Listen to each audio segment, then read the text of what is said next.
Belmont.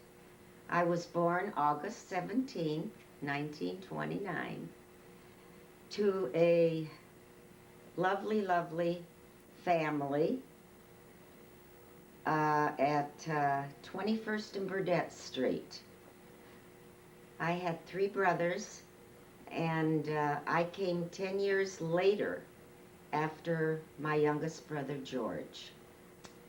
And I guess that had to be the greatest thing that ever happened. My dad especially he just didn't know one thing from another. He was so happy. In fact, he had a horse, and I guess the horse ran out of the barn when I was born. And I was born on a Saturday, and in Yiddish it was called Shabbos Nuchmu. And I guess it's some kind of a holiday of some sort. And I was born at the Wise Memorial Hospital, and the doctor's name was Dr. Hirschman. And also at the same time, my oldest brother Sam was in the hospital, and he had an appendectomy. And they brought him down to see his baby sister, and he really couldn't get over it. And from there we go to my growing up stages. My dad had a junkyard, and just lots and lots of automobile parts. And I can remember playing back there in all that junk. I would take out screws from the windows of cars, put them in cans, and I'd sell them. And as a little girl, 5 and 6 years old, and I can remember the man's name, Mr. Merriweather. And let's see, where do we go from there? And then I can even remember if I was a bad girl, they would tell me that the policeman was going to come. And one day a policeman did come, and I just flew. I got so scared I didn't know which way to go. And it was fun. It was a mixed neighborhood, quite a few Jewish people, and quite a few black people. And that's usually the way it was. When the Jewish people moved out, the black came in. We were very, very friendly with all the black people. And they just loved us, especially the people next door to us. She was just like a mother to me.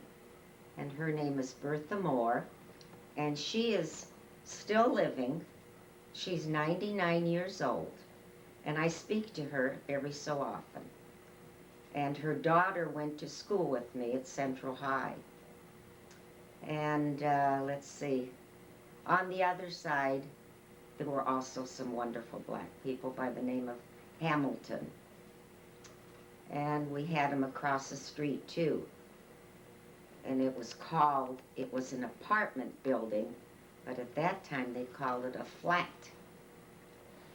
And my brothers, being that I had three brothers, my youngest brother was 10 years older.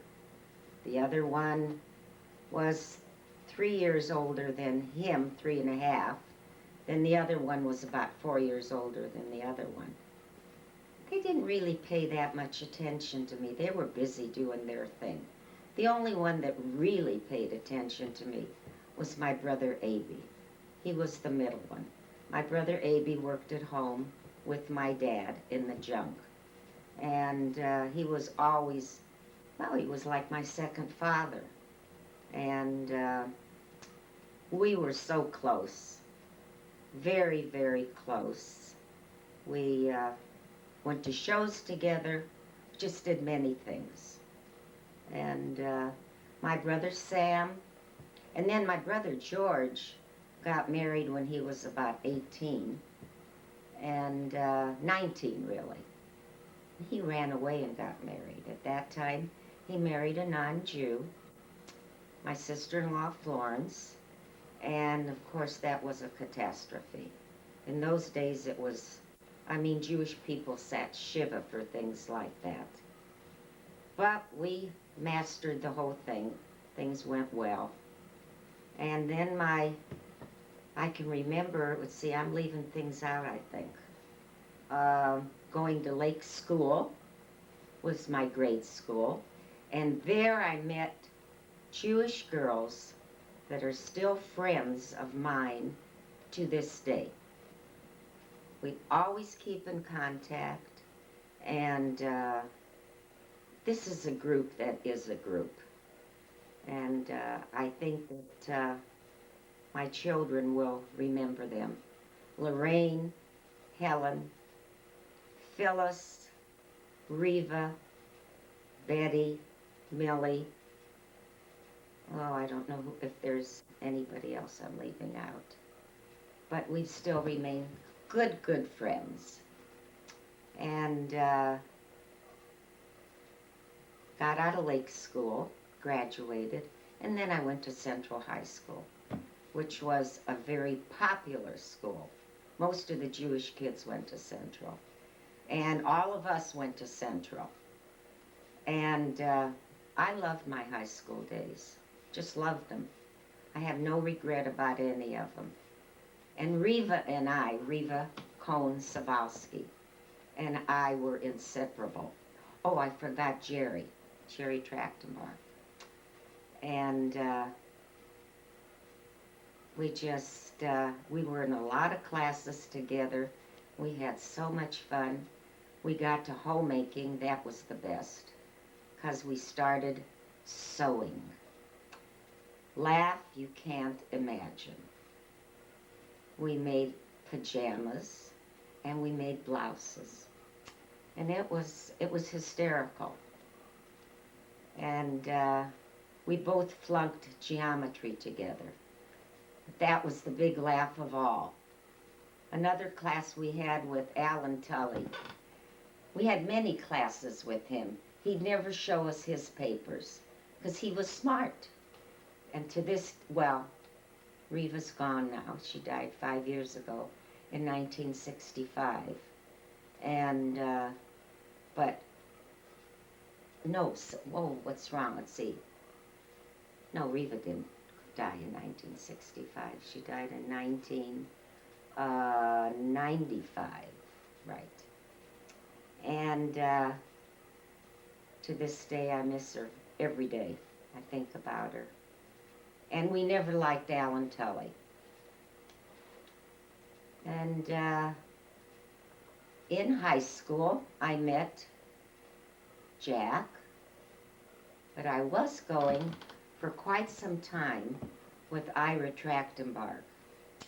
And that's how I met Jack. And when I became was about latter part of my junior year, Jack and I went steady. And then he graduated, and he went into the Army. And I can remember when he was in high school, because Jack was a senior when I was a freshman. And we were called into the study hall for if you made National Honor Society. And Jack was one that made National Honor Society. And I remember all the athletes were just, you know, clapping, screaming the whole bit. And I thought, oh boy. Anyways, it was just too bad that his mom and dad couldn't have been there. They got the card too late. So anyways, Jack went into the Army, and we corresponded. And listen, one thing led to another, and we became engaged January 24th, and that had to be 47? I think that's what it was. Anyways, I loved his mom and dad, and I became especially close to his mother. She had 3 boys and never had a daughter.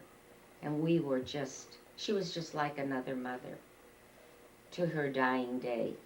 She was just a wonderful, wonderful lady. And we got married. We got married at the Birchwood Club in 1948. And it was a small wedding, not the big ones like they have today, but we really, really had a wonderful time. And my brothers were all there, and their wives, and let's see, I'm trying to remember who Jack's ushers were. Harold Nepomnick, Joe Burstein, and my brother Avy. And my bridesmaids were Reva Sabalski and Peggy Chasen, and then my 2 sister-in-laws, Helene and Josie. And Jack and I went to Denver for our honeymoon. We had a great time. And at that time, Joey, Jack's brother, was also in Denver. And we met him. We didn't know we were going to run into him. But we met him in, I think it was Colorado Springs. And he was with Larry Fogel, his friend. And we all, with the 4 of us, had dinner together. And also I met a girlfriend and her husband who I worked with. And I had worked at the World Insurance Company after I left high school. And she worked there, and we spent a few days together. She was on her honeymoon. And as it turned out, Jack knew her husband. And, it was maybe, after that, apartments were very, very hard to find because of wartime. And we lived with our in-laws for about 6 months until we found an apartment. And our apartment was on, I even remember the address, 601 South 31st Avenue, on the 3rd floor. And our apartment slanted. Who cared? Anyways, we had a lot of fun there. And then we bought our first house, and that was 5417 Franklin Street. And that's where I finally became pregnant.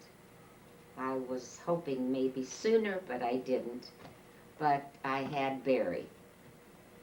And then, let's see, about 3 years later, I had Nene. And then 3 years later, I had Marlene.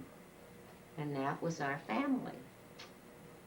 Let's go back to Where am I? where you were, the house you were born in. Oh, I want you to okay. tell me about that. The house that I was born in.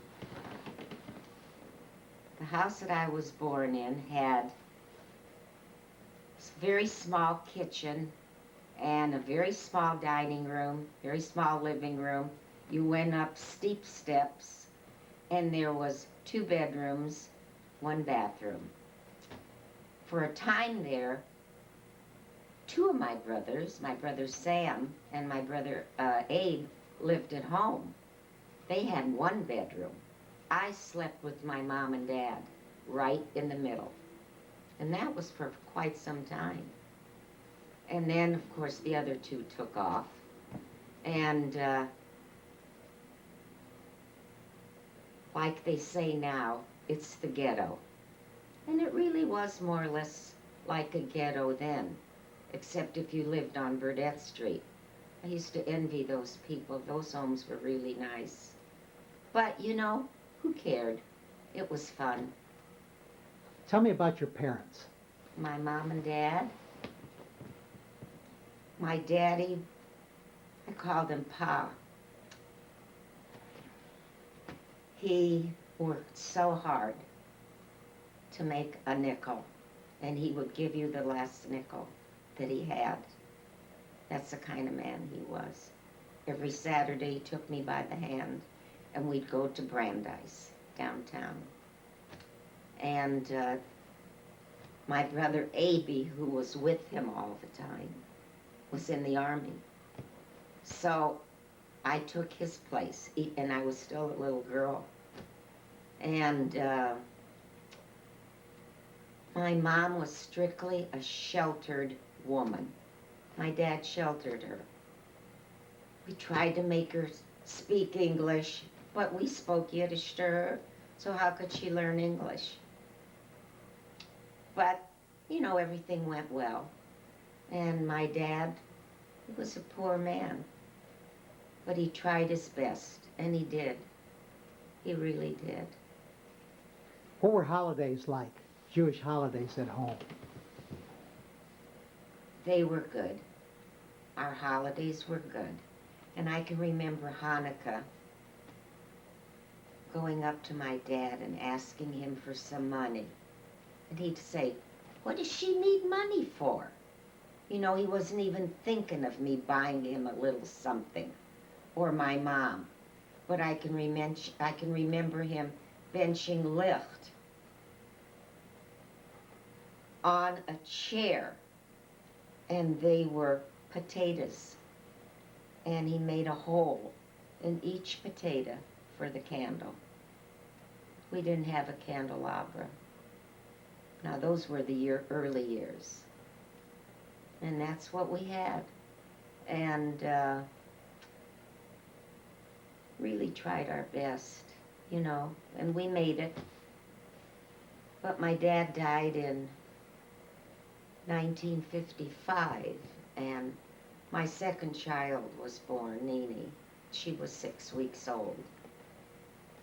And of course my mother lived to be 91. My dad was 60, just 69. And my girlfriends used to come over, and I lived on 21st. They lived elsewhere. And Helen didn't live too far from me. Lorraine lived on 16th Street, which was a little better. But, you know, none of us cared. We didn't care about anything as long as we were together. And it was fun times. Did you belong to any clubs growing up? Yes, I sure did. I belonged to BBG's. I was president of BBG's. Then there was a B'nai B'rith Women that was organized. I was president of that. Oh, and I also became queen of the Jewish Youth Roundtable. Me and Jack Katz. Let's see, what else can I remember back to? My first vacation, or leaving Omaha, I was 14. And I went to Chicago. My brother Sam, my oldest brother, was getting married. And he married a girl that he met while he was in the Army. And her name was Helene. And and my brother was still in the Army. And she was everything to me. The sister that I never had. She was just a wonderful girl, but her life wasn't very long. She lived to be 29 because she had a child. They had one child, Lenny, who is right now in the Beatrice State Home. He's going to be 57, and he was injured at birth. And she should have had a cesarean, and she had a normal birth, and the doctor just ruined her. So that was one of our hard times. And my brother had a tough time, and then he moved to California, and he met a girl there, and he had another son, Michael. And my brother Aby went into the Army, and then he ended up in England. And he met his wife there, an English war bride, Josie. and he brought her over to America and to Omaha. And I can remember when she came, it was in February, snow galore.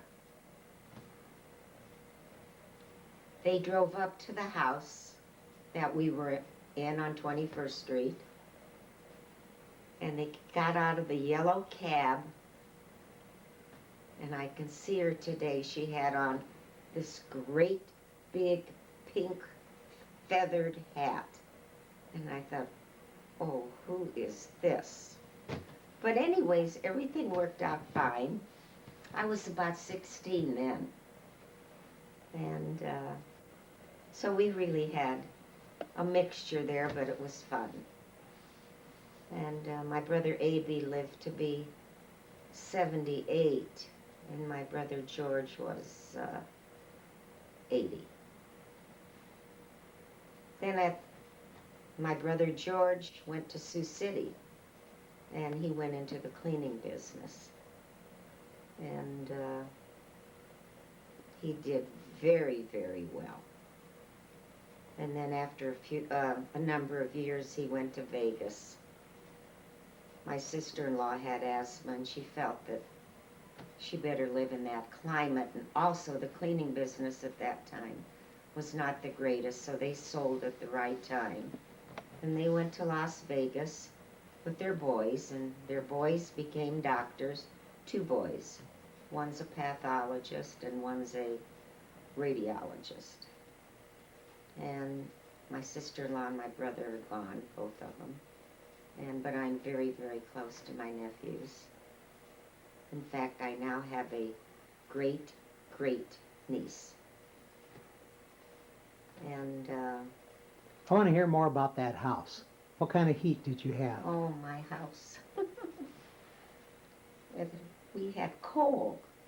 You went down the basement, and there was this great big pile of coal, big pieces. And my dad used to go down there, shovel the coal into the furnace. That's how we had heat. Until finally they got a oil heat. And that was a big thing. My mother used to wash clothes on a board.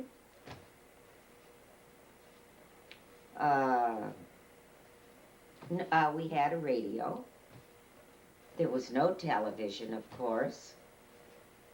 But as the years went by and television finally came out, my dad was one of the first ones to have a TV. It was about this big. But he says, I'm going to buy one. And he got one. It was an Admiral. And also my dad was an avid wrestler fan.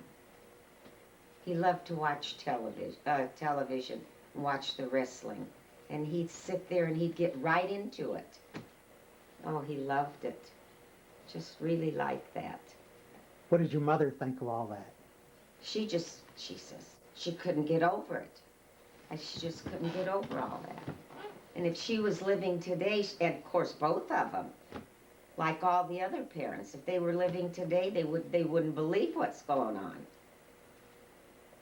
But we're the lucky ones, and our children are the lucky ones. How did you get around growing up? Transportation. Streetcar. My dad was in the junk business, and he would have a few cars, too, to sell. But he never learned to drive. I think he was frightened. Just never learned to drive. My brother A.B., when we wanted certain things like fruit, the big thing was go down to the city market. My brother A.B. would take him. And then, of course, when A.B. went into the Army, then I was already about 20 years old, and I was married. And I got married when I was 19, and Jack was 21. And Joey, my brother-in-law, taught me how to drive. Took me down to Carter Lake, and I learned how to drive there. And the biggest thrill for me was to take my dad to the city market. And he loved it. so he could continue to go there and talk to some of his friends that had stands there. I can just remember all of that. When did your parents come to this country? My dad came here, I think it was 1903. I think it was that year. He came to Iowa, and he had 3 brothers. No, 4 brothers. Morris. I think it was 4 brothers. Anyways, they went to Boston. And my dad came to relatives in Oskaloosa, Iowa. And my dad's name was Max Schrago. My uncles in Boston, their last name was Berry. And it's a laugh to this day. But it had to do something with the war. One took the mother's name and the others took the father's name to try to get out. But a lot of Schragos did come to Omaha. And I do have a number of cousins that are in Boston right now. And I have seen them, and we've gotten together maybe once or twice through the years. And in fact, one couple came to our first wedding that we gave. And they used to talk about Ellis Island when they came over on the ship. I can't remember. I remember where my dad came from. He came from Krosilov. Well, my mother came from Minsk. How did your father end up in Omaha? Well, because he had relatives here. He had some relatives here, and they asked him to come to Omaha. He had some cousins, first cousins. And all the Schragos that are in Omaha are relatives. And Did your mother and dad meet in Europe? no, my mom and dad met in Omaha. And Mr. Gus, Hyman Gus, introduced my dad to my mother. And he said, Max, ich habe a schöne Mädel for you.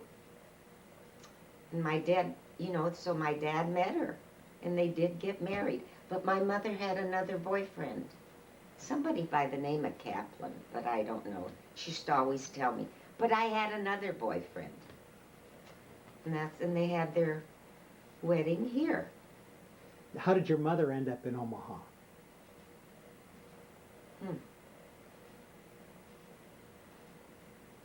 I don't really know.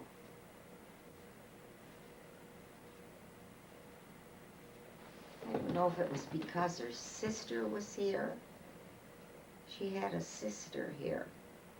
Maybe that's how it was, but I don't really know that one. What year did they get married?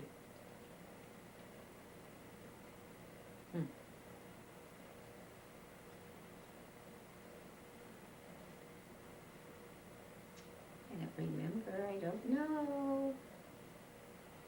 I don't know when they got married, but they lived to have I think it was like in the 40s. They lived, I know that. And then my dad became ill. But I know they had a 43rd anniversary. That I remember. In those days there were very, very few 50th anniversaries. Tell me some more about your girlfriends that you grew up with. And where are they today? And where are they today? Well, one girlfriend I grew up with was Lorraine Gorelick Jacobs. She lost her first husband, and then she married Eddie Jacobs. She's in Kansas City. Of course, Reva was here. and Reva Cohen Savalsky. Phyllis Kirschenbaum Rifkin. She lives in Dallas, Texas. Jerry Yowitz Trachtenbart. She lives here in Omaha. Let's see. Helen Handler Rifkin is here in Omaha. And in fact, now that we live in an apartment, I call it a house apartment, which it is, she lives across from me. When I look out at the swimming pool there, she's over there too. But of course, Helen is a widow now. And let's see, Peggy Spiegel Chasen, she's in Omaha. Did I miss somebody?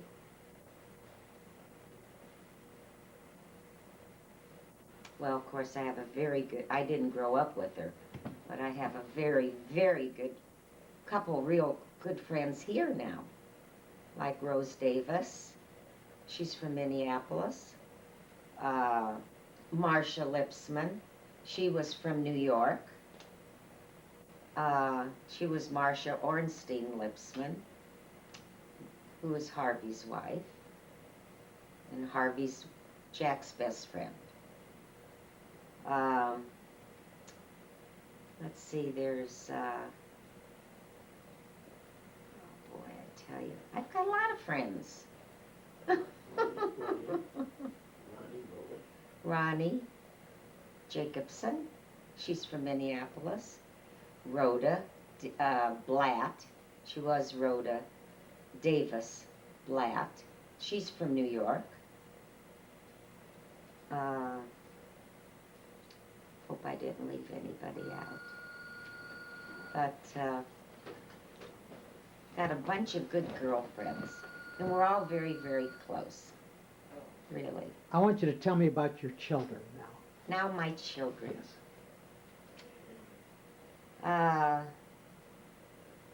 Barry is my first child, and Barry will soon be 50. And he's not married. He was married and divorced. And Barry has he's been selling cars. And getting back to school. School was kind of hard for Barry. So he had a tough time. And he just, when it was time for college, we figured that was not for him. So he started working in the store, my husband's store. And he liked it. In fact, he loved it. And so he stayed there, but then as time went on, Jack sold the business due to racial problems, and he started selling cars. And then Nene, her name is really Helene, but she couldn't say Helene. The "een" on it went to Nene, so she's Nene all the time. And she went to Harrison, and then when we moved to 64th and Glenwood Road, she went to Western Hills. And she was a very good student, excellent. And then she went to Central High, did very, very well. And she went to college, and she went to the University of, she went to Arizona State. And she did very well there. She made school in 3.5 years. And she was a Phi Beta Kappa. We were very, very proud of her. She came home, and she decided she'd take her master's, which she did, at UNO. And then she went to California. And at that time, she was going with Bruce Richards. And the two of them thought they were going to get together. But that didn't work out. So she went to, as she was in California, she loved California and she made many friends there. And she became a therapist. And one of the things that she went into at that time, and we've laughed, and which she is not into now, was marriage counseling. And we really laughed about that. But she's done eating disorders and many other things down that line. And then my nephew, Mark Belmont, got married. And she came home for the wedding. And she met Skip Rosenstock, who lived like about 2.5 blocks from us on Glenwood Road. And but she didn't know him. But that's her husband. So they got married, and then they went back to California for a while, and then they thought they'd move to, Skip got a job in Kansas City. So they went to Kansas City. And they have 2 children. They have a girl and a boy, Carly, who is will be 14, and Jesse, who was just 12. And we're looking forward to his bar mitzvah next year. And they're just lovely kids. And then I have my Marlene, who was the baby, and she went to Western Hills, and she also did very well. And then she went to Central High, and she also did very well.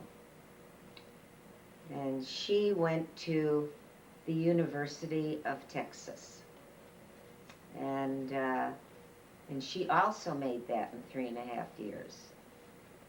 And she liked Texas, big school, but she joined a sorority, SDTs, and it didn't turn out to be what she really thought it was.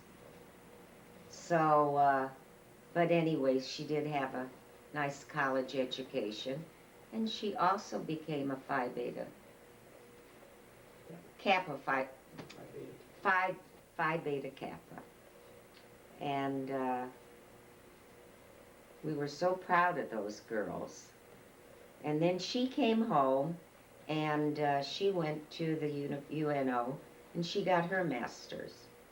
And she's also a therapist. Both of the girls have private practices. And the one in Kansas City and the one here in Omaha. And Marlene met her husband when Hyman was working for Ryder trucking, and he came to Omaha. And he had heard of the Belmont girls. And at that time, Marlene was home, going to school. And he called her up, and they got together. And one thing led to another, and they got married. And they're just like a year apart. I had one wedding, then another wedding. In 84 and 85. Then Hyman got transferred to Kansas. I think they got transferred to Minneapolis. And Marlene, then they moved to Minneapolis. Of course, Marlene was working in Minneapolis before they even got married. That's right. When you start thinking about this. She did. He got transferred to Minneapolis. She moved to Minneapolis. and she worked for the Abbott, Northwestern Abbott, something like that hospital. And she was a therapist there with children and infants, parents that had a lot of trouble with births and things like that. And and then they decided when they were going to get married, then they came back to Omaha to get married. And they have 2 children.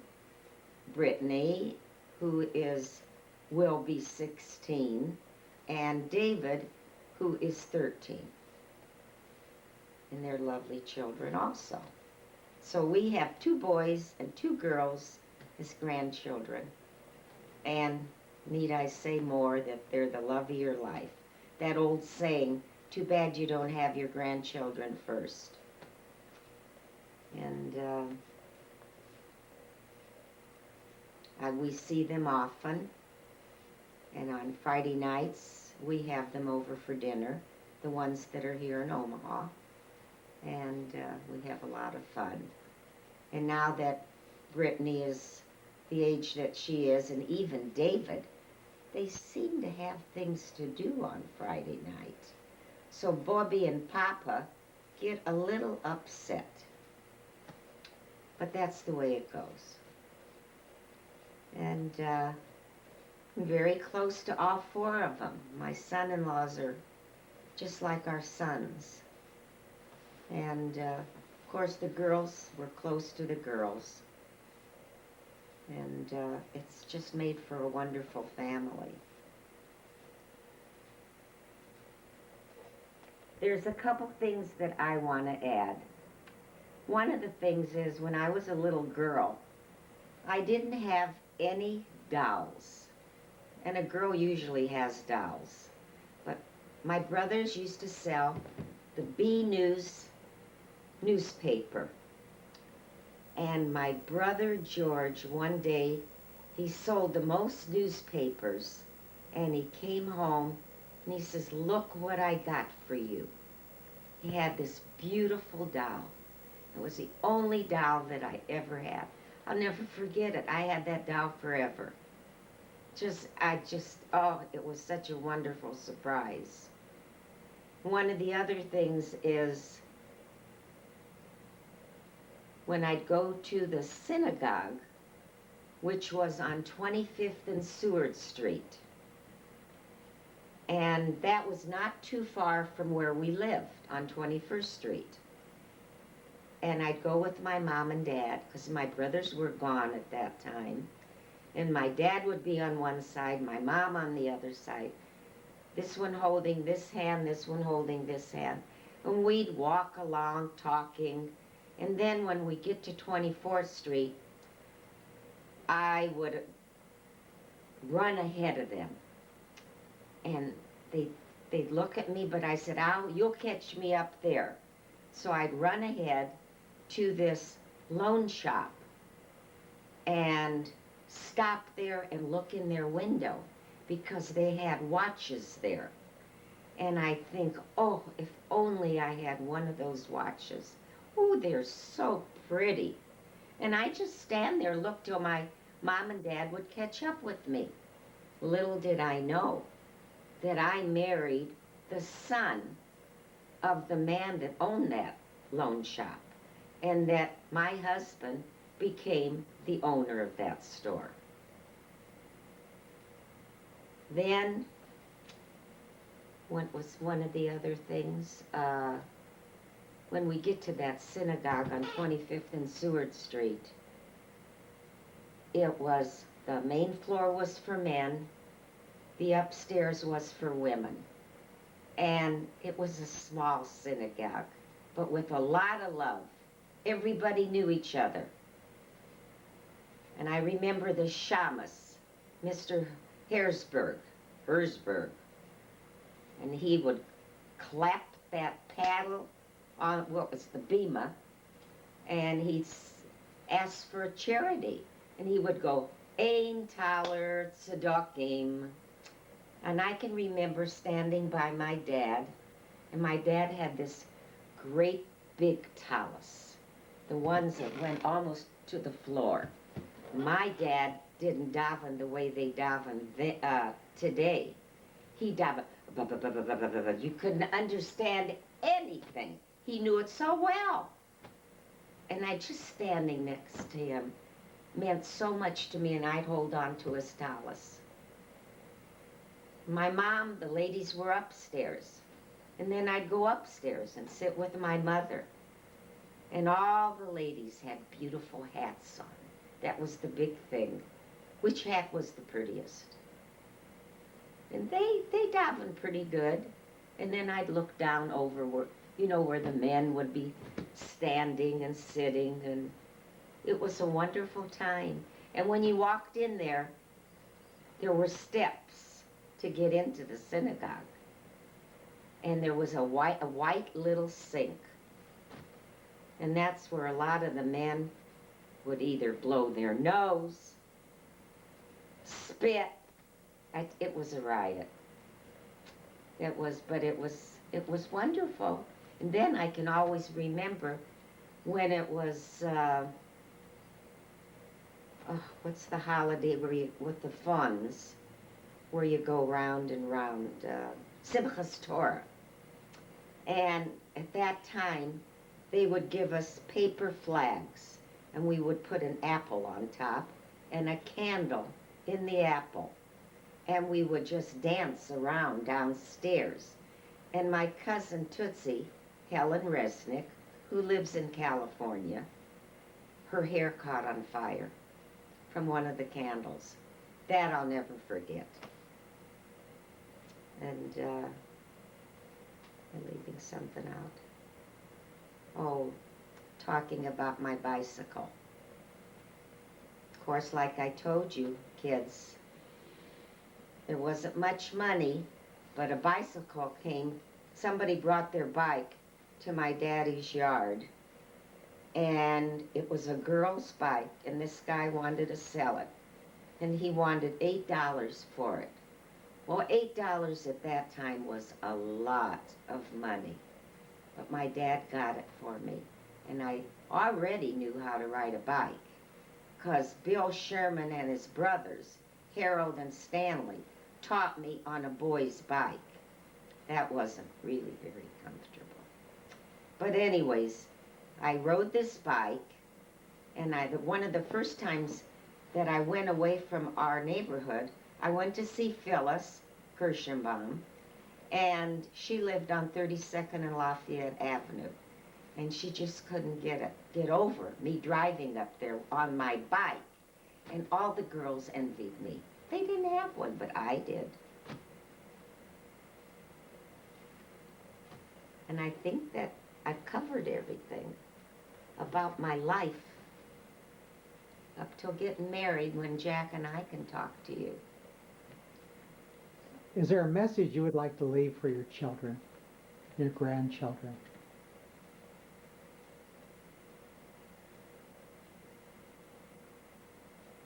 Well, can we do it together? Okay.